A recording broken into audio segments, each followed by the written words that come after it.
Hello, I'm Jovan Johnson. Transport Minister Darrell Vaz is accusing the opposition PNP of politicizing the rural school bus system, calling their criticisms false and reckless. Yes, the People's National Party is for the people, but it seems not for the kids. And their recent reckless statement could only be seen as the PNP versus the kids, and therefore receive a backlash from the general public. You know what? Let's jet into this story.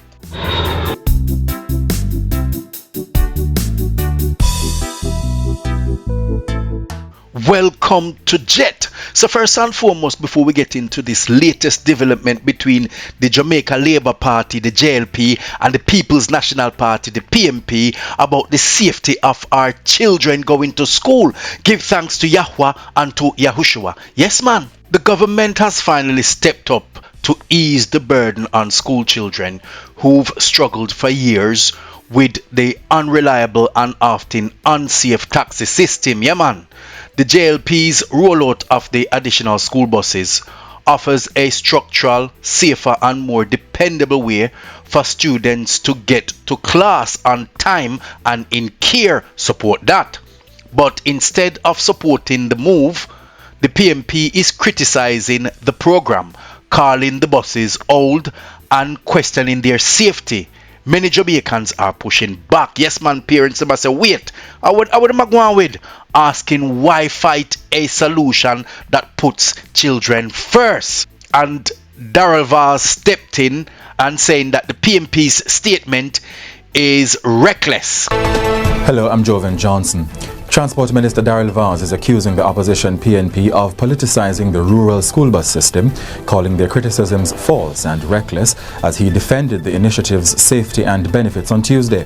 Mr. Vaz pointed to local transport regulators, which he said have confirmed that the 100 buses for 258 schools have an average age of 10 years. So the move by the Jamaica government, they ordered 110 refurbished buses from the United States will supply 14 parishes.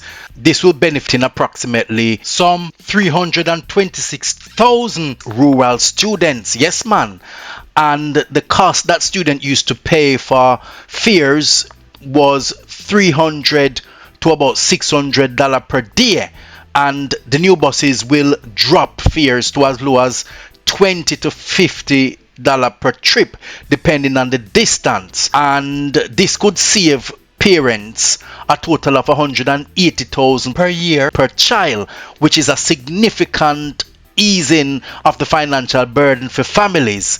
And drivers are going to be trained by the ART system. Yes, man, the ART NTA that trains drivers. So these are proficient drivers, and this is improving safety for the student because there were plenty fatalities, around 60 deaths in recent years because of transportation issues, and taxi operators often refuse students because their fares are a bit lower than the adult travelers, and therefore this will definitely offer some significant ease, particularly and most importantly for those children who are disabled. It's got that features that can take wheelchair on board that will benefit a lot of disabled children, which is definitely a plus where Jet is concerned. Significant ease on children getting to school on time, and they can learn much better because of the fear of them getting to school on time and so on. That worry will be taken away. The bus is also equipped with a cashless fare system, a real-time tracking via app, so parents can monitor their children's location and arrival time as well. That is very, very important because, you know, sometimes you send your children to school and you're wondering whether they get there on time, especially with sometimes children not responding to phone calls and so on. You're thinking, did they get to school on time? This will offer some comfort to parents that they are actually in school because they can monitor them, and therefore the government is happy to push this forward. Obviously there's an election looming, so timing is crucial, but nevertheless it is a good system. The Gleaner has reported the PNP Peter Bunting criticizing the system as old and inefficient. Watch this. If you've reached this far in the video, it means that you have a good attention span. It could also mean that you have done well in school because you continue to pay attention. So do the right thing, man. Like up the video, man, and smash that subscribe button. Yes, man, and share because I know you care. And I make no apology for that. And let me just give you some background. These buses that they're bringing in, these are not pre-owned vehicles. These are retired old bus. Many are over 10 to 15 year old with hundreds of thousands of miles on the clock. These were pulled out of circulation in the United States because their engines are tired, their suspensions are worn, their wiring systems are brittle. In the northern states, many have been subject to years of salted roads which corrode the frames and the brake lines. These were pulled out of circulation in the US because they were either not considered safe enough for American children or were too inefficient. No, these were primarily used in cities with flat streets and wide lanes. Now imagine you bring those old bus to Manchester, to Trelawney, to the hills of Clarendon, to the hills of St. Elizabeth. These buses were not built for this terrain when they were new, much less when they're 10 and 15 years old with hundreds of thousands of miles. So the government VAR's pushback and saying that they've done a massive overhaul on all of these buses and they are safe, suspension damage is corrected and speed limitation is put on and brake system is very, very efficient for hilly terrains and stuff like that. So he was pushing back hard on the criticism by Mr. Bunting. Let me remind you that the buses are manufactured in accordance with the safety specifications of the U.S. Department of State, and they undergo a rigorous maintenance and inspection regime before and after arriving in Jamaica. The safety of our students is paramount. Consequently, upon arrival, each bus undergoes a comprehensive inspection and fitness testing consistent with international best practices. They will be serviced regularly to ensure continued reliability. We will be taking these buses on all of the routes that have been Mr. True spoke about between now and the end of July. They will be going through every parish, every township, and every district and community that they are assigned to make sure that we can do what we need to do to tweak to make sure September morning is seamless. The buses will include modern features such as GPS, tracking accessible by parents, speed limiters to make sure that the bus cannot go past a certain speed, onboard surveillance cameras, geofencing to make sure that the buses do not come off of the designated routes, and a cashless payment system which I spoke about, all designed to enhance security and convenience for both students and parents in rural Jamaica. The rural school bus will not only be affordable, but will provide safety and security for our nation's children. I've already indicated that the cost per trip is $50 Jamaican per child per trip, $100 Jamaican per child per day for the school bus service. Currently, it is anywhere between $300 and $600 per day per child. So one household who has 3 to 6 children, who is unable to send all of them to school because of financial constraints, will be able to spend $100 per day for each of those students, for those kids, and be able to send them to school.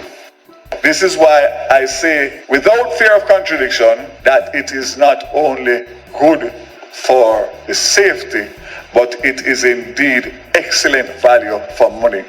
$1.4 billion is the cost to buy these buses, pay inland freight, sea freight to get them to Jamaica, to retrofit them, with the doors, refurbish them where needed, 1 year of spare parts, 1 year of a maintenance contract with the supplier to service the buses as was being done through the Department of Transport in the United States of America.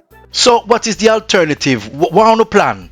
Well, the opposition leader Mark Golding weighs in and offers his solution, to which he believes is better than what the JLP proposes, which is in my view utter rubbish. Watch this. And I see your MP coming with his whole bus plan. These old buses that he wants to say is going to provide a solution, a transport solution. It's going to be pure problem, I tell you that. Our solution is to empower the taxi drivers and the bus drivers of Jamaica with a subsidy that we will pay them so they can carry the picnic them and you don't have to find all that money. And we're starting with 20,000 families, and as the economy improves we're going to grow it till we're providing a proper subsidy across the nation to all who need it. And the transport sector, the private operators, the little man them who have them pro box and them have them AR wagon, and they will be the beneficiaries of the money that is going to run for that program. Is that the best you can do, Mr. Golding? Where is the timetable for when you're going to implement these things? Where is the tracking system to track the buses and make sure that children reach to school safely? Where is the compliance? Where is the accreditation from where you're going to get these drivers to make sure that children are safe, as this is one of the areas to which parents are very much concerned? Is this the best you can come up with? A political football gone mad. Before the man them agree with the government and saying that the government initiative is not a bad idea, but when you are in power, you will put together something far more efficient and sophisticated. In fact, you would buy new buses. Instead, you criticized it flat out, and it became a backlash because this is going to be the nail in your political coffin when the government calls the election, because people already is frustrated with the way you are not supporting something that will help children, and therefore all this is just Bunting war against the kids. Yes, man. And rather than playing political football with the idea, it has backfired on the government. Yes, man. Andrew Honey's administrations bringing some school bus. He's a diatic PNP, born and grew up in a PNP. You know, I'm born in the 70s. So, we know PNP, we start from here since, remember, 1989 when Michael Manley came out and said, we put people first. We have not do nothing. No, this administration here come in 2 terms. And what they do for Jamaica, me no bias. I appreciate and respect JP. I give them my vote. And me look on PNP as dog shit and rubbish. And shame of you. If you see you come out now and say, Andrew want to buy some bus, where I carry PNP, JLP picnic, and you all come out now, I talk about you about and full Mark Golding, that Caucasian rubbish man. You are a rubbish. So while on the campaign trail criticizing the PNP, Everett Ramington must have been under his waters and used profanities, and he was attacked viciously by the PNP, calling on the police to lock him up for using such language. Watch this. Put the X beside the fucking bell. And they use what they refer to as indecent language. Police charge them. I am calling on the JCF to charge everyone Warmington for his behavior on the platform. Then in Bass, yes man, the opposition leader Mark Golding came out as well, saying that on the campaign trail none of his staff use any words of profanity. And I'm very proud of our people who are on the tour, because we've made numerous stops and spoke to the people, and I never heard one word of profanity. One dirty bad word was none of them was called from our platform. A few moments later. Are you ready for Iman, Marky T, Ma Jefferson Golding? As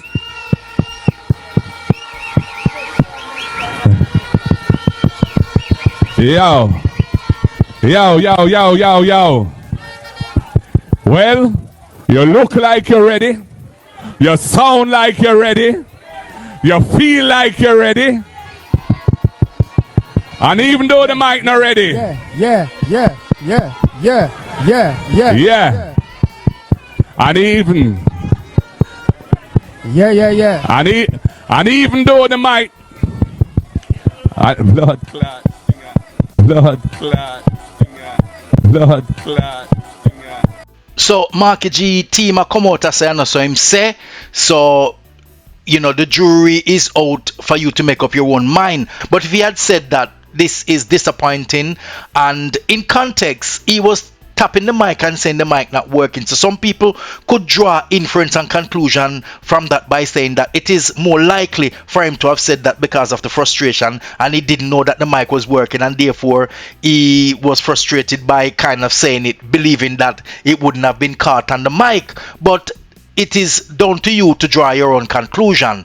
But back to the story of the buses. So now let's hear what the parents have to say about these buses the Jamaica Labour Party is rolling out. Watch this. And me being a single parent, that would be perfect. Less bus fare, because typically my son spends $600 for bus fare to and from school. So if we have a rural school bus system, that would be very great. Yes, we would like a rural bus service for our community. In Mount James, Brandon Hill, we are joining. That would be a good idea. Why is that? Because sometime in the morning when the students get here to go to school, sometimes the bus stop full up of adults, and they may have a little difficulty getting on the bus because sometimes the adult them children want to reach work in time. They may cut past the student, them and gone on the bus and really don't really cares about them, you know. So that would be a good idea for the kids. That would be nice. That would be good. Why you say that? Because they keep children them suffer, because the taxi man them take $150 and then treat them bad. When them now have them $150 or $200 sometimes. Yes, I feel good because at least the kids are safe going home and going to school. Yeah. Because you know the taxi money man who said just take with the kids them and I'll be frightened if you take taxi now. Because they might take everybody, so that will be very good. Well, that would be good because my daughter would have to leave out not so early in the morning because she would have to leave out 5:30 to get a bus to go to school. What time does she leave out now? If she would get a proper bus to school, she would leave out about maybe 6 or 6:15. And what time does she get home in the evenings? About 4:30. The school over by 3. What time does he leave out in the morning to go to school? 5:30. 5:30. Yeah, because we have to beat the traffic. Long lane traffic in the morning. And school starts 7:30. And this is what we're up against with the children. The safety of the children is our main concern. And I don't understand why the PNP is attacking a rural bus plan that could benefit and help the children. It is like the PNP versus the children. Yes, man, the PNP is at war with Jamaican children.